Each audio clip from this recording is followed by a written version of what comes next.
Hello, and welcome to Trade Talks, our regular series on all things related to international trade and transportation. I'm Tom O'Brien with the Center for International Trade and Transportation at California State University, Long Beach. And I'm very pleased to have as my guest today, Fran Inman, who is the Senior Vice President of Majestic Realty, one of the nation's largest privately held real estate companies, and also the chair of the California Transportation Commission. Fran has served on the commission since 2010. And Fran, you're also engaged in supporting educational efforts. You're on the board of trustees for the University of Redlands and a member of the advisory boards for the MetTrans Transportation Center, which of course I know very well, yes, and the UC-ITS advisory board. So welcome to Trade Talks. Thank you, delighted to be here. I should also say you are perhaps most often known for being the person who claims that every day is freight day. This is true. You have become one of this industry's strongest advocates and educational promoters. So I think you're uniquely positioned to talk about the intersection of policy and the freight and trade industry as well as research. But I want to start a little bit and have you share with the audience what you do, what segment of the industry and what role Majestic Realty plays in all of that. Well, thanks, Tom. Happy to be here and love to support the university. I graduated from Cal State Fullerton, so I just have to share that. So go Titans, but happy to be at Beach today. So anyway, Majestic Realty was founded some 70 years ago. Commercial real estate. So we do everything from office, shopping centers, light manufacturing, industrial. Our forte is really master plan business parks, and those have evolved over the years.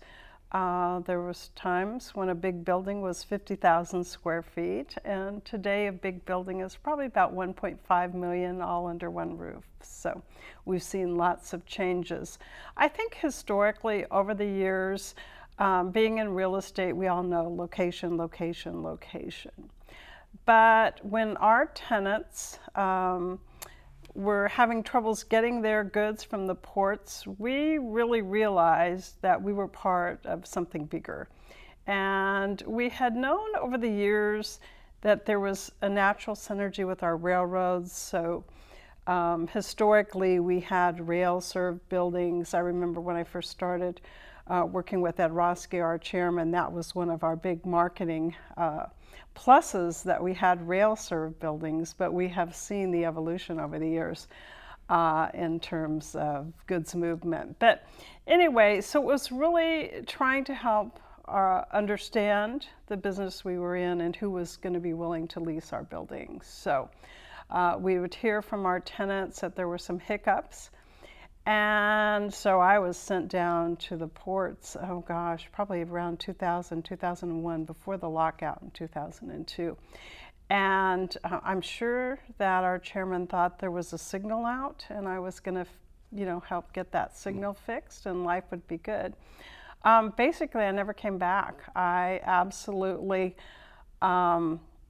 became fascinated by the global supply chain and really began to understand that we were part of a system of systems and that there were all of these codependencies. So while we understood our business and the real estate business, there were so many externalities that were creating opportunities and challenges for us that we really had to become actively engaged with our partners.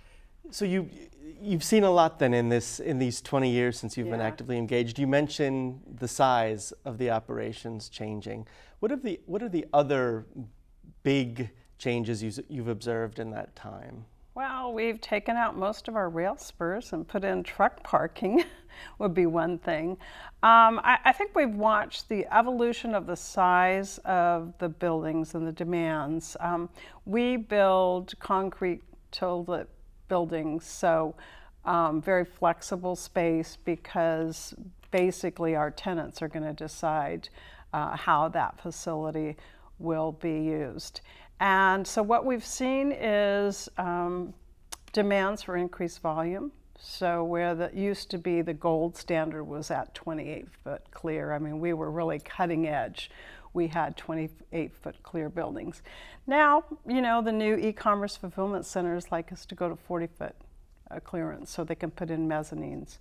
I think also we have seen, you know, cross-docking has become the whole transload phenomenon we have watched over the history of our company. And we were strategically located in Los Angeles, Commerce, kind of migrated out the city of industry on out to Ontario and Chino, but really well positioned for the growth in the international markets that we saw with the Asian markets. I think people who pass by some of these facilities have maybe no awareness of what's happening inside. And you mentioned cross-docking and transloading. Maybe talk a little bit about that and how the west coast of the U.S. and Southern California in particular is well positioned to provide that sort of service to the supply chain. Well, I mean, the old saying, you know, one man's challenge is another man's opportunity. So if you look at the tremendous success of the 40-foot international containers and the fact that on the domestic side, we still have 53-foot containers that are rolling. So therein lies, in my opinion, the greatest boost to the transload capital of the U.S., which is in Southern California, really from that opportunity that was created. I think also if you look at a huge population base, we've been blessed with natural deep water ports in our regions, and ports that have really done a good job, in my opinion, of looking for a master plan and realizing that we needed to stay ahead of what their customers were going to be demanding, which was this quest for larger and larger vessels and more efficiencies. We've also been blessed to have two very robust Class 1 railroads in our region, and from a commercial real estate developer, we love when there's at least two Class 1s. We think that competition is great. We love them both. But I think, you know, the combination of the inefficiency that's created, I think the opportunity created by consumers' demands, and we all have a lot more stuff than any of our parents did. And so I think if you look at the sheer volume, the way we all live is very, very different. And then you look at the opportunities to really have more and more information and more choices available. You mentioned e-commerce, and I know that that's driving a lot of behavioral change along the supply chain. So you mentioned these larger buildings sort of at the fringes of urban areas, but how does that work with a consumer demand that's dependent upon next day or even same day service? Is that resulting in changes in where and how your business operates? Absolutely, and we have seen these distribution patterns evolve and change. And also they're very much individualized in terms of what your unique company is. So we will have tenant A, which I'll let be nameless, and my colleague that's responsible for that building and that project will come back and tell me, oh my gosh, this is how it's done. And they are shipping goods in through our San Pedro Bay ports, and then it's going, you know, all to the heartland. And then you'll have tenant B, and that representative will come back and say, no, we really send ours through Houston, or, you know, we're one of our tenants we went to Texas with because one of their product lines had to come in through Laredo. So I think what we have learned is there's no one size fits all. But I do think in terms of e-commerce, I call it the Prime effect, the Amazon Prime effect, which has really spoiled you and me. If you forgot your cord for your iPhone today, we could probably get you one within 2 hours. And so what that has done is dramatically changed retail. And you know, our retail partners, we've seen a whole shift. We no longer build shopping centers, we build lifestyle centers. And we have seen the product mix change dramatically within those centers over the years. We have gone from, you know, the old Robinsons, Macy's, Broadway, whatever those stores were that we all went to, being the anchor tenants, and then we'd have all the infill boutiques. And we have just much more concentration of restaurants, entertainment opportunities. And shopping, you know, the retail world has changed dramatically. And I think for all of us, we're all watching to see how that evolves and changes. We have different tenants that are in different phases of that journey. You know, clearly Amazon has been a leader in the distribution, but not in the bricks and mortar. They have tried some of their opportunities, but they weren't really the bricks and mortar retailer where you see a Home Depot, for example, or a Target and Walmart, all really evolving and trying to figure out how do we have the right product, you know, how do we drive sales, and what is that combination. So I've seen the numbers go from, you know, single digits to leaping up to greater than 30% within just several years of their market being driven by e-commerce, you know. So look, trying to read the tea leaves then, what can we observe about warehousing and distribution and e-commerce that tells us something about the broader economy? You mentioned customers looking at Texas. Do we look at where the location of distribution and warehousing is taking place as a sign of economic health and vitality? Yeah. Well, for one thing, historically, our company has watched consumer confidence. That has always been a clear indicator for us of, you know, what's on our future. We look at the manufacturing index, and we also look at the cost of capital, because remember, the warehouse that we have are primarily inventory, so that's on somebody's balance sheet. So the last, you know, since 2008-9, we've seen unusually low cost of capital rates. So folks are able to carry a lot of inventory when the math just works in their favor. But I think given the fact that freight is the economy in motion, and so we watch the freight volumes. We study our partners because we do understand this codependency. We have historically located near population centers. It just makes sense that there's going to be goods consumed, perhaps manufactured there. Some of the manufacturing, you know, we've seen all the impacts, whether it's offshoring or coming back in the right to work state. We have also seen the difference. Georgia is our second largest market, and we've been in Georgia for probably 30 years now. And really look at the concerted effort by the state of Georgia and the Georgia Chamber and their port, which is an operating port, which is very different than our landlord ports. So, decades ago, they said, we want to grow our port, and the way we're going to do that is we're going to help increase the demand. So bring on those distribution centers. They have had historically employment tax credits that really were incentives, and just a general business climate that have been conducive.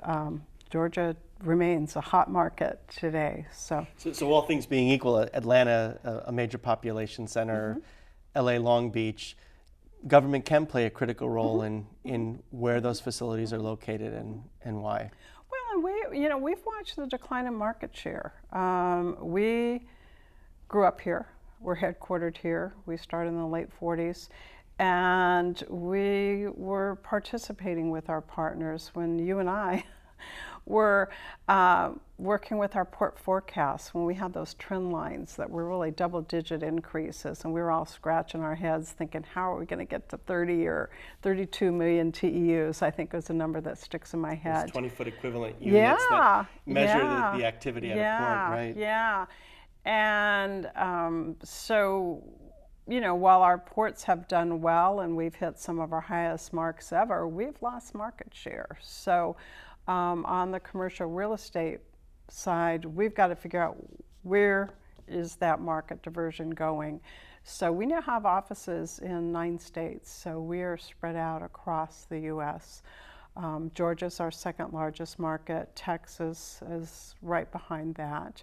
Bethlehem, Pennsylvania, it's interesting. We've been working on that project We bought land, or we tried to buy land, before Bethlehem Steel went into bankruptcy, and then that was a long, complicated legal process of figuring out who could sell us the land, and then it was very much needed to be cleaned up because it was the old steel site. So that was an interesting journey, but it is a very robust distribution market. And is that because of a combination of trade activity, northeastern ports, state support for those efforts? It's multiple issues. Clearly, you've got huge population base there, but New York, New Jersey, the port, while it's huge there, it's not without its hiccups as well. I think that Pennsylvania has been, they've lived through having a company town and the company folded up, and so they know what it was like not to have any jobs. So the environment of, what can we do together?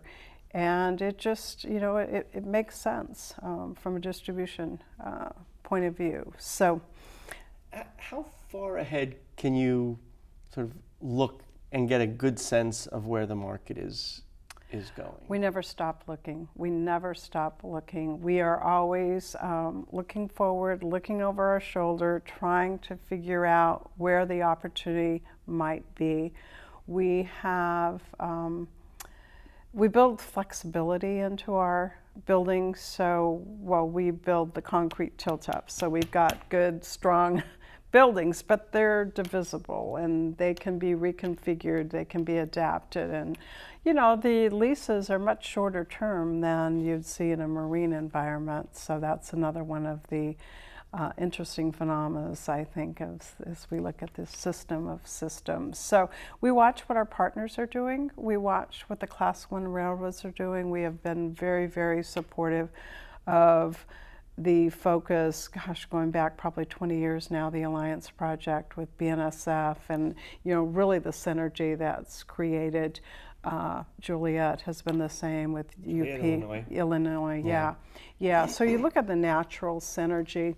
It's interesting because we also love being close to the airports, even though most of the goods that come into our warehouses are not air cargo. But there's just a natural synergistic effect about the infrastructure that you need around a major airport. Typically, you need a big population base. Right. Climate. We've had to learn some lessons the hard way. It's, our roofs are a little different in in the east and in Colorado where it gets a little cold. And we're blessed here because we really don't have the climate issues. So not many snow delays here.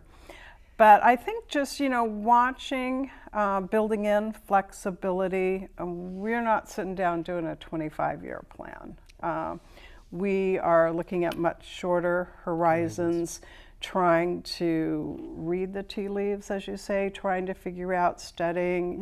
Clearly there's some market disruptors, Amazon being one, being big enough to really change some distribution patterns. We worry, about the challenges in the trucking industry. That impacts all of us. We've had to learn a lot about drayage. It's not, as one would think, necessarily what the final cost to our beneficial cargo owner might be. You're painting a very complex and fascinating picture. It is, and I spend a lot of time right now really looking at the nexus between transportation and energy, and part of that is driven by my service to the state of California and our quest. Which is something we're going to be talking about next. Okay, so it's a fascinating discussion. And we're going to take a short break, and when we return, we're going to continue our discussion with Fran Inman and talk about freight policy.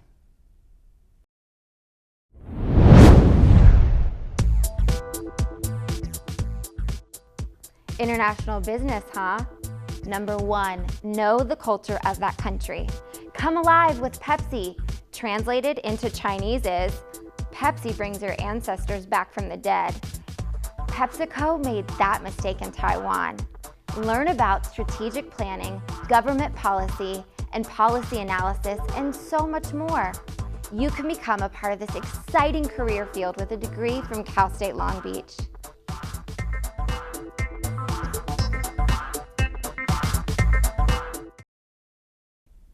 Hello, and welcome back to Trade Talks.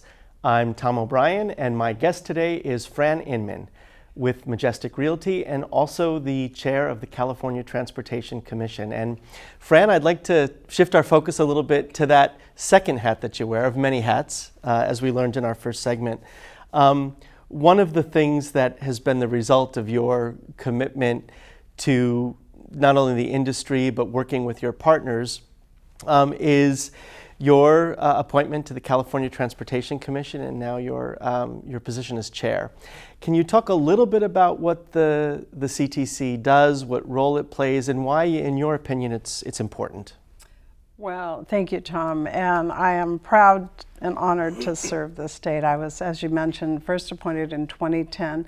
The California Transportation Commission is an independent body created some 40 years ago, really brought together 3 or 4 different agencies. We'd had a highway commission before, and I look back and think, oh my goodness, it's complicated now. What was it like in those days? But anyway, there are 11 of us.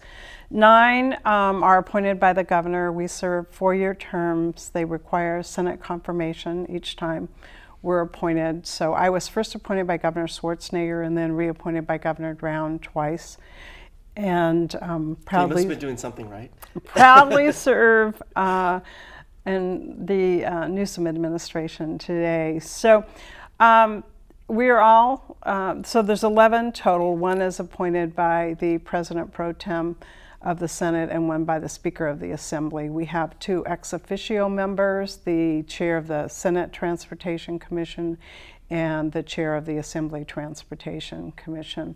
Part of our responsibility is to advise the legislature on transportation policies, and the other responsibility is really to set guidelines, allocate and distribute, and report back to the legislature and to the people of California on how those tax dollars have been spent.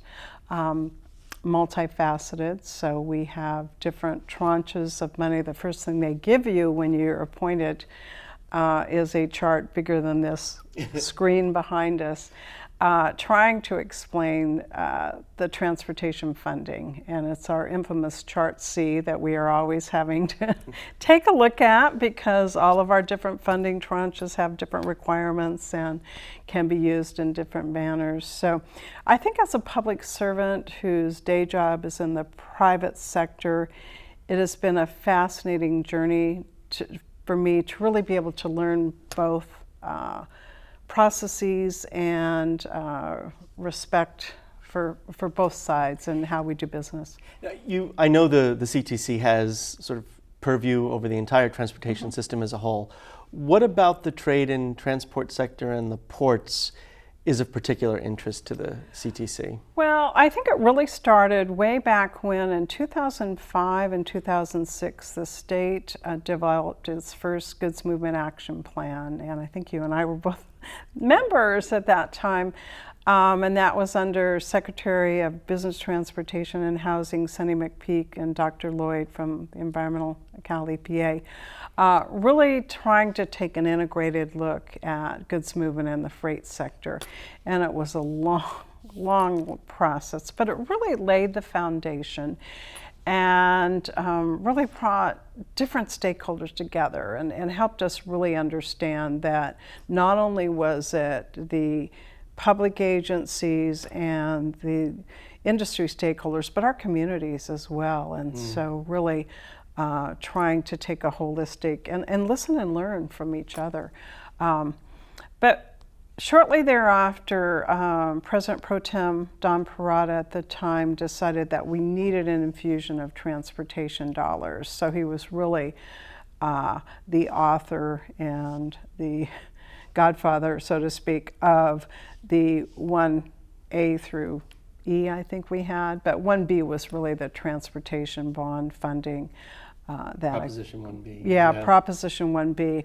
And I remember in my role at Majestic Realty, Senator Parada reached out to me and said, business needs to get behind this, and was going through, there were going to be dollars for all the different existing categories that we were typically funding into, and transit and we've just begun. I don't think we called it active transportation. We had a number of different names for how we were funding bike paths and sidewalks and safe routes to school, and so we had this list of all the different categories and how much money we were going to need to raise.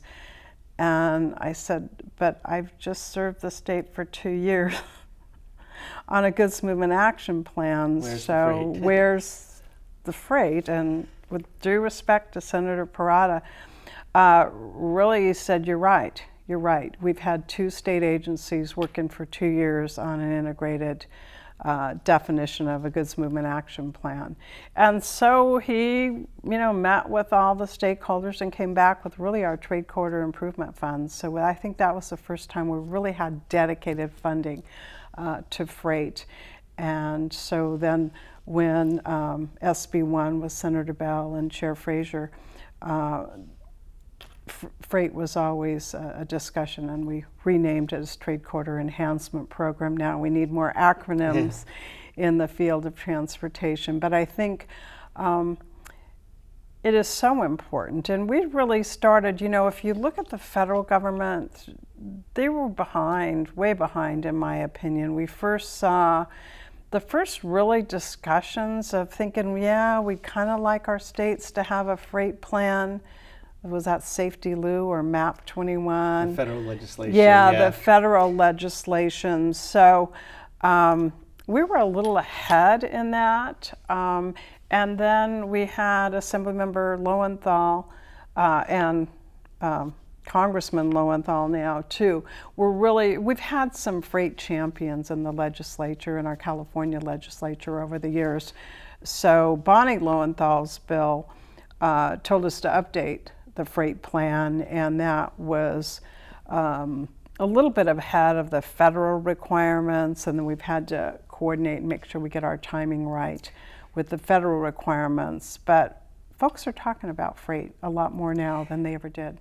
You mentioned the federal level, and I know you were part of the National Freight Advisory Committee.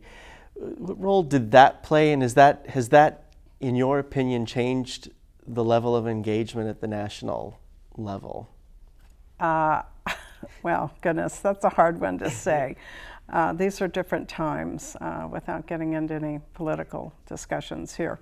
I was proud to serve on the first National Freight Advisory Committee. There were 47 of us. California was blessed to have 5 members. There wasn't another state that had 5 members. So, and I think that really speaks to the importance of California getting it right in the nation's economy.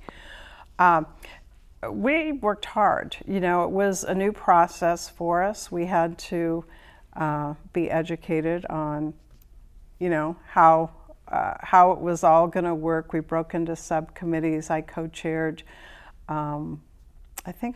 project delivery and operations, and they asked each subcommittee to come up with a couple, 2 to 3 recommendations. We collectively stopped at 32 recommendations, only because we ran out of time. But we had great discussions, and we had representative from all different factors, representing all different kinds of interests, and I thought did some great work, but maybe a little too much energy. But we still suffer, I think, from talking about multimodal, but we're not really multimodal in how we set up our funding, how we administer different tranches of money. So I think we're not totally walking the walk, and that's US DOT has tried over the years. At one time they had the Office of Multimodalism, or whatever the name it was, but basically it was to be integrated. But you not only have to have the integrated approach, but you also need to have the funding streams following that same integrated approach. And so, that approach in California is not replicated elsewhere? Well, we try, yes and no. I mean, I think freight's challenged in that a lot of our projects are rolling on the highways. I mean, we're integrated. We're not really isolated. There are some areas of the U.S. that have some truck-only lanes. We really don't on any scale or magnitude here. We're on a journey. I think the good thing, and I love the work that you all are doing, is just helping people learn about the sector and continue to learn, because it is an evolutionary journey. And as I mentioned earlier, the intersection between energy and transportation is just a wonderful opportunity for all of us. So you mentioned a funding stream, you mentioned sort of getting out of silos, right? What else does good freight planning look like? Oh, I think, you know, for one thing, and I'll use our Alameda Corridor East. Which is a rail grade separation. Basically, it was a joint power authority that was established in response to the Alameda Corridor. So for those that are maybe a little younger, but the Alameda Corridor is a 22-mile stretch, really in the heart of connecting our ports into Los Angeles, and there were hundreds of intersections that our trains went through, and really just totally disrupting our neighborhoods when you had these huge freight volumes beginning to come through. So some of our earlier visionaries figured out a way that we could come together and get that done and have a funding mechanism. But what that meant was all of the cities that were a little further on the supply chain said, whoa, whoa, whoa, well, you know, those trains are still going to be running through our communities. So a great example of a region coming together, really being laser focused, and this is a little bit in contradiction to what I said earlier about really being holistic. They were laser focused on just getting the grade separation done. With the idea being that you could move the freight through, eliminate the impact on the communities, and get the goods out of the basin sooner. Right. And doing a grade separation project is not just like doing another highway project, because you have working rail lines in SoCal. We are trying to increase more and more passenger service on the rails, so you have even more volume, and we're sharing a lot of those tracks. So a wonderful example, in my opinion, of what success can look like. And I think they're just wrapping up their final 55 grade separations and grade crossings that they undertook as that first pilot. But we at the National Freight Advisory Committee actually recommended that as a best practice across the nation. So I think, you know, that's one of the opportunities.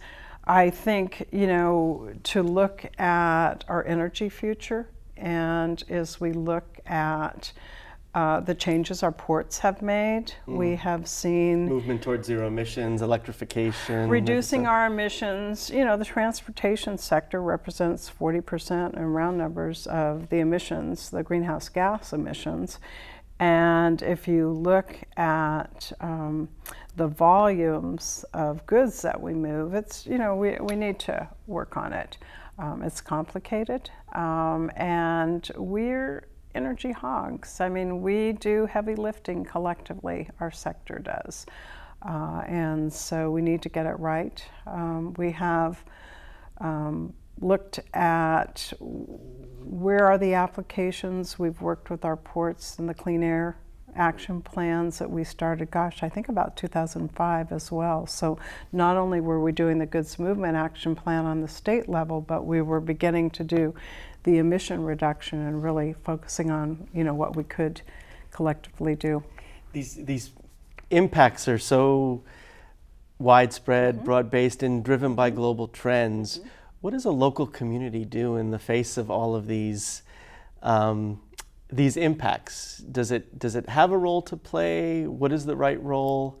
to address some of these? Because while the benefits are, spread across the country, the local communities feel sometimes the biggest impact.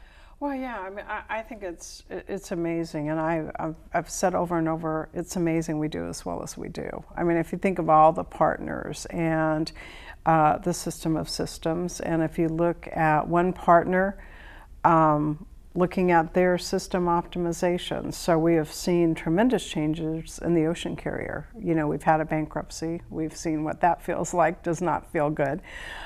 We have seen our ocean carriers lose hundreds of millions of dollars on a repeated basis, and then to really take a serious look at their operations and say, we shouldn't be in the chassis business, and so we have lived through collectively in our region trying to migrate from what used to be status quo, which was we matched all of the Maersk boxes with the Maersk chassis and only came through the APM terminal.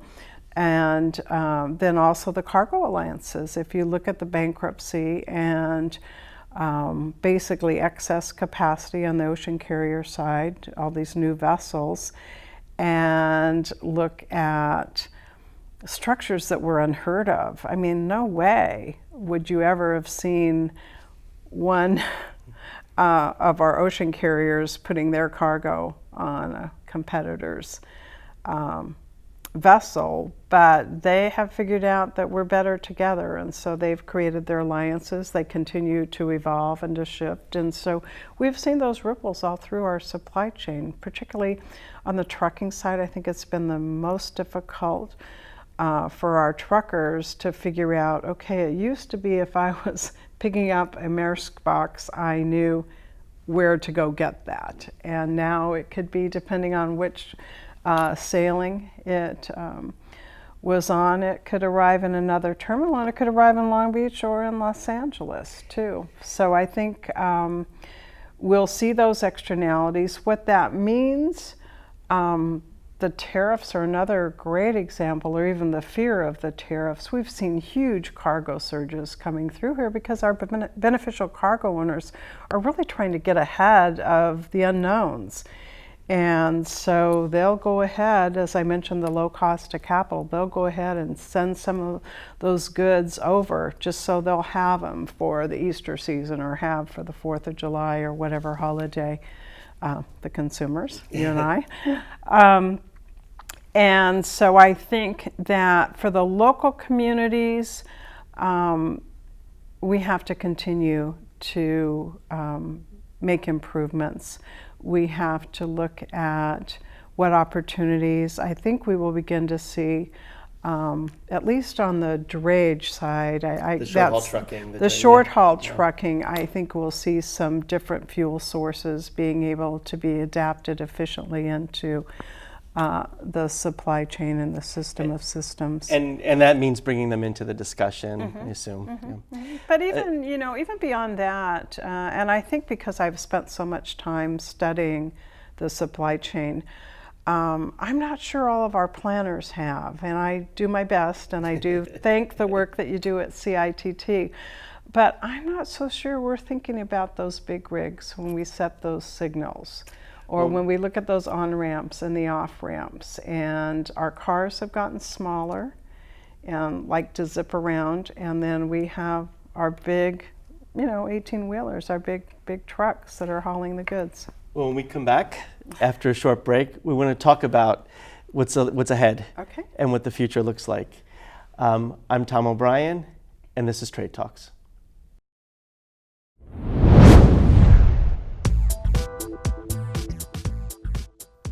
There are many challenges facing our cities today. What can we do? How can we afford it? You can become a part of the solution by analyzing the problems, evaluating possible solutions, and implementing your plan. Work within your city, county, or state, or serve our country as a foreign service officer working overseas. You can become a part of this exciting field with a degree from Cal State Long Beach.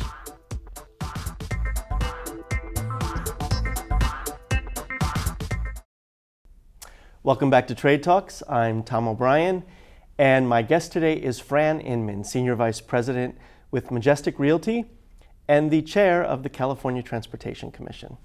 So, Fran, we've discussed your first day job in commercial industrial real estate. We've discussed your second day job in the world of policy with the CTC, the California Transportation Commission.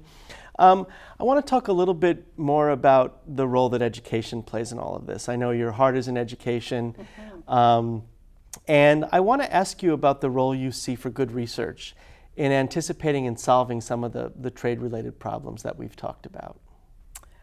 Thanks. I'm very passionate. I am totally a product of the public school system. I have my undergrad and my master's degree from Cal State Fullerton, and truly feel blessed by the educational opportunities. I think one of the biggest question marks that I've had is to really understand that a third of the jobs in our state relate to this sector, and how robust and how exciting.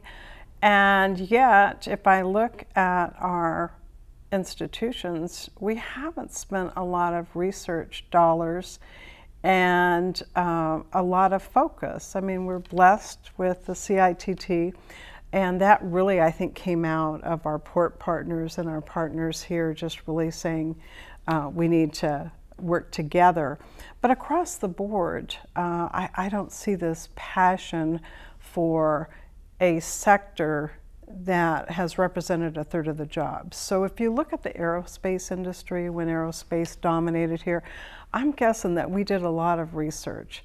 And if I look at the automotive industry in the University of Michigan, I mean, there's just natural clusters there, whether it's Michigan State or the University, of academic excellence around what we do. And what we do in Michigan, obviously, was the automotive sector. And so I've been surprised. We have some pockets of excellence, but not in a real scale. And why do you think that is? Is it because the supply chain is so hard to get your hands around? And is it because that a supply chain is not just all of the issues, right? There's port, there's rail, there's trucking. I think probably all of the above. I think one thing, if we collectively in the supply chain do a good job, we're invisible. And so while there have been experts in research around railroading, all things railroad. And trucking is a little more fragmented. I'm not really sure where all of the trucking research has been, but I'm guessing it's primarily driven closer to where the manufacturers are. Mm-hmm. But I think because it takes a little of this and a little bit of that, but the real value is in the system of systems analyses. And the fact that if we do a good job, we're invisible. Maritime, I would put in there that we've had some good maritime research, and we all know it hasn't all been in California. But the collective effect of the supply chain, I think, has not been, perhaps the research dollars haven't been there. I know with SB1, which is a new transportation funding package that was passed in 2017 that increases our funds available. Here in California. In California, we set aside some research dollars, but yet when they reported back to us on where the research was going, it had just a couple of freight. And if I look at the freight sector being the economy in motion, to me, I'd be studying it. I would really be understanding it. I think a lot of the supply chain, if I look at the chief logistics officers, and that's a change that I have seen during my career amongst the tenants that we have in our portfolio, they all today have a chief logistics officer. And when I started working in this field, the real estate guys and the finance guys made the decisions, and then the logistics guys were told, this is where we're going to be. And if I were designing a new education or training program for a chief logistics officer, what should they know? What should I be teaching them? I think it would start with system optimization, probably some industrial engineering. I'm thinking that that probably would be part of it, but then it also, because these different system of systems, you've got to teach them all the different pieces of the chain, because we are a chain and we're only as good as our weakest link. And I would think someone or some expertise between shared usage. So for the fact that so many of our freight rail lines are sharing with our passenger rail lines, we're trying to increase the volume of both of those at the same time. Having really good operational expertise. You know, I think in the railroading, for the most parts, our class ones have done great jobs of really training and you know, they're those are the seven large operators, railroads. Yeah, they know railroading. Now there's some change, and you see the newest thing for at least some of our members is the precision scheduling railroad, which I call the Pilates of railroad, because it really talks about focusing on your core. But I think I don't understand why we haven't had the research dollars, other than you and I have been told over and over again that freight isn't sexy. I've been accused of weaving it into every dinner discussion I have, so I find it fascinating. But I think, you know, but if you're going to reach out for chief logistics officers, I think they're clearly going to have to understand all the pieces of the puzzle. They're going to succeed with an end-to-end success. And so they're obviously going to have to understand the maritime world. They're going to also have to understand what happens on the land side and what are all of those opportunities and challenges. You see some of our partners who are trying to get vertical integration. You know, we see Amazon Prime Air parked at our airports. Clearly we have huge presence with UPS and FedEx, and so I would think if we looked at where does their talent pool come from, what skills are they looking for, and then really looking at sustainability and what does that mean.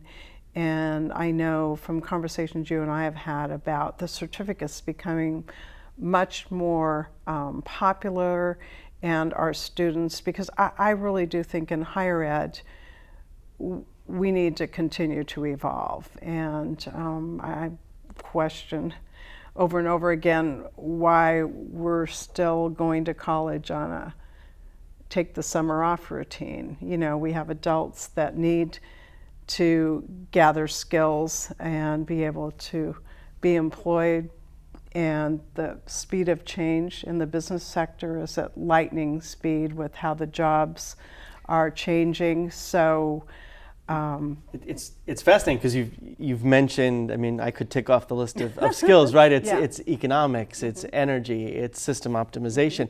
It's a whole new way of thinking.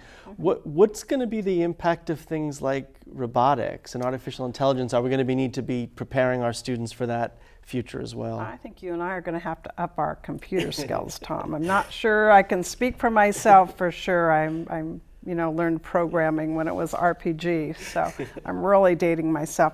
You know what we see in the warehouses, and we have warehouses today where there are bots. You know, bots are working 24/7, and there are still jobs, but they're different jobs. And you know, just the fascination of the insatiable demands of the consumer and packaging. I think there's a whole world of opportunity around packaging and how we achieve our sustainability goals and still get the stuff where it needs to go. I think that e-commerce, I would say every one of our warehouses has had to somehow adapt and adjust to the demands of e-commerce, which means maybe they're not all the big rigs that are picking up from you anymore. You know, you may have some smaller delivery services that are going out to Tom's zip code or Fran's zip code, making those 2-hour deliveries. So I think, you know, not every warehouse, or certainly the warehouses all look different, and it really depends on what products and what, there's a whole class, they call it chaotic inventory. And it's really what happens when there's a special, and you and I, because of the world of communication, it comes up on our screen that those yellow umbrellas, or pick whatever the latest cool thing to have is, are available, and there's a rush on the demand of the products, and so you don't want all the products in one area, because then you have congestion trying to pick and pack, which are terms for the warehouse. I realize we all speak foreign languages depending on what we do, but the demands have really changed how we are designing and operating our warehouses.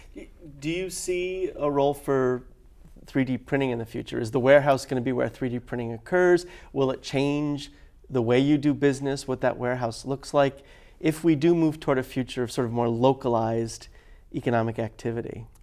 I think there will be 3D printing. I'm not sure exactly. I think we have, it's hard when we put these broad terms and then you and I both paint a picture of what that might mean. For me, it means I have this beautiful leather and I can make any pair of shoes I want. But I think you see that. I mean, if you just look at paint today, if you have a paint color that you like, it's all, they can figure it out, and you can go to any of the different vendors, and it doesn't even have to be the brand anymore. You can get whatever my generic paint is in your color. But I think we will see the evolution of 3D assisted manufacturing, so to speak. I think there's some parts already that you're able to make. I think we're probably, and I do hope for my closet's sake, that it's a little ways away. But I think we'll see more and more of that. I think we're going to continue to see, with this age of technology and the changes that are happening so quickly, and the age of information.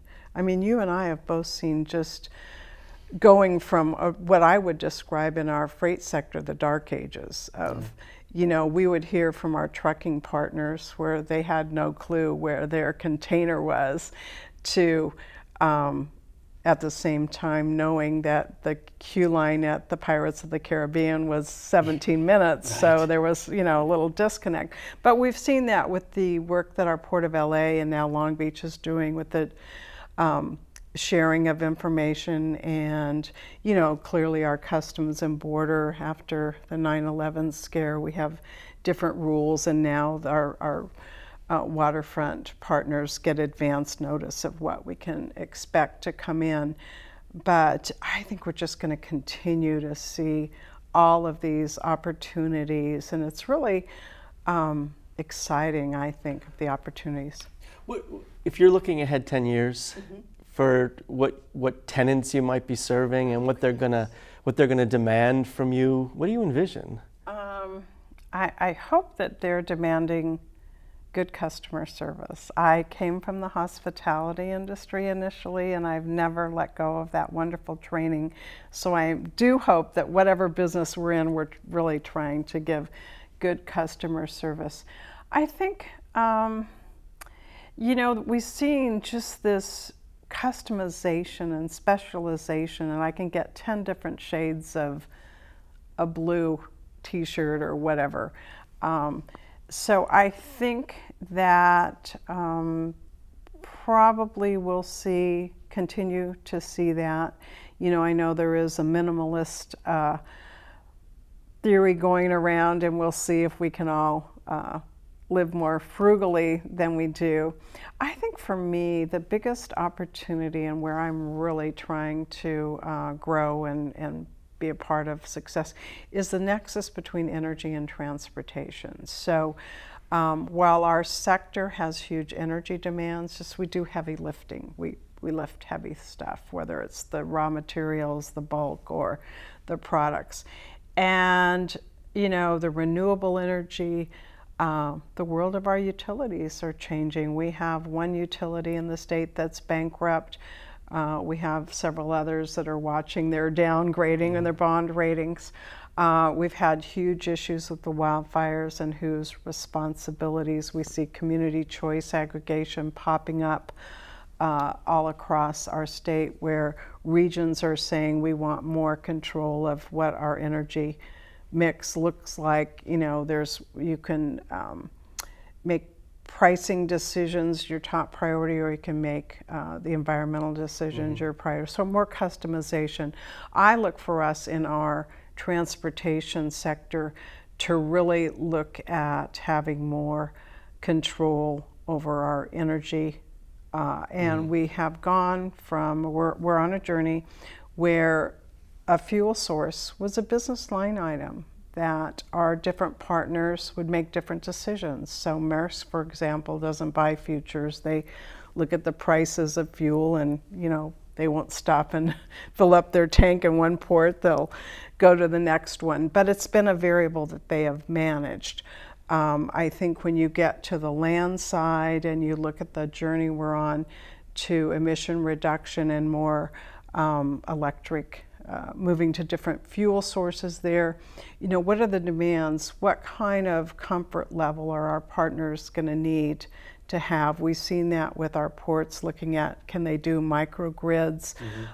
If you look at the way the CPUC, the rate structure, we have structured our utility rates to encourage folks to conserve. So we have time of use rates and everything. Well, if you're running the economy, and I see this on the transit side right now, where we're migrating to all electric fleets on the transit side, and the time of use charges, our transit partners went to the CPUC and worked out. Public Utilities Commission, yeah. Yeah, the Public Utilities Commission worked out a rate compromise. So, because when they needed to fuel their buses was driven by, the first and foremost fact was that they were providing transit service. So it wasn't simply optimization of the demand that was driving when the buses would be available. It was first and foremost. And I, for one, want to spend a lot more time in getting more folks on those buses. But I think, on the energy, I think you and I collectively together will be doing a lot of work around the energy and that journey that we're all on. Well, the good news is that we've got you as an advocate here in the state of California. And it does sound like there's going to be enough for us to do within the next 10 years. Thank you for joining us. It's been a fascinating discussion. And thank you for joining us as well. Please join us the next time we gather around the negotiating table for Trade Talks. I'm Tom O'Brien. Goodbye.